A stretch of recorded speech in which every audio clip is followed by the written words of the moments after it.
Hey everybody, it's Jason Blaha here. And a few days ago I did a video discussing just basic ideas behind how I would auto-regulate a strength program combined with a aesthetics program for someone who wanted a combination of the two and they didn't want to follow a structured progression pattern. And I mentioned using the push press, and that really spurred a lot of questions. People wanted to know, why was I saying use the push press instead of the standing press, and why do I have the standing press in my novice routine? And so what's going on there?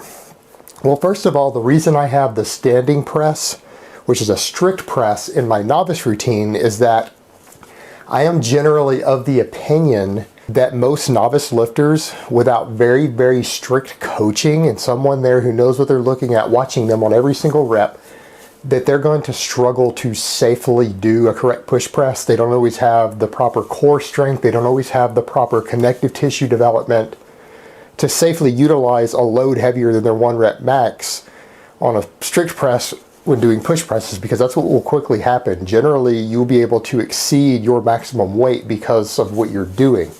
And I don't think they can perform it safely, and I think that they'll do much better and more safely early on for that first year with a strict press. Now, the reason I mentioned the push press in that strength program is that overall the push press is better for overall strength, for core development, even for upper body strength. And that is because you are turning it into a full body movement. And for those who don't know what a push press is where you do an overhead press, but you squat first and you use the momentum out of the bottom to help you get the weight started. And then once you have momentum, you use that to lock it. Now, it's not like a clean and a jerk. You're not using anything weird to duck under the weight.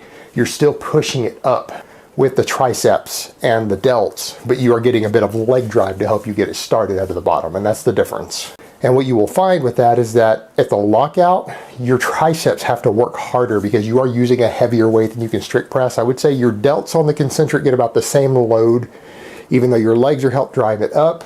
You're getting about the same load on the delts, but your triceps have to work harder because of the heavier weight at the lockout.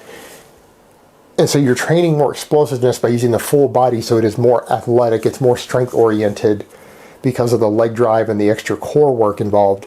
But the eccentric load on it, you are having to handle a heavier weight on the lowering than you normally would with a strict press. So as it's coming back down, you might have 20% more on the bar. So if you can only overhead press 150 pounds, you can probably push press another 20%. So you could probably push press 180 pounds. So that's another 30 pounds of eccentric tension being put on the eccentric load of the rep. And as most people know, the eccentric portion of a rep contributes quite a bit to your actual tissue hypertrophy. So it's going to let you hypertrophy those primary movers more as a result of a heavier eccentric load, which in turn will make you stronger, because we know that hypertrophy has a direct carryover to strength, assuming you don't lose neural efficiency. So overall, it's a better strength developer. In some ways, it's a better hypertrophy developer, I think, particularly for the triceps. In fact, I will go so far as to say, and there are strength and conditioning coaches who will tell you the same thing, that the push press may be one of the best tricep developers out there. It's probably pretty close. It's right there with the closed grip bench press in terms of its ability to put meat on your triceps. So that's why I recommend the push press in that particular video that I did. And that is also why I do not have the push press in my novice routine. So hopefully that clarified those points. And that's really all I have to say on that today. I hope it has been informative, and I will talk to you next time. But let me give you guys a bicep shot first.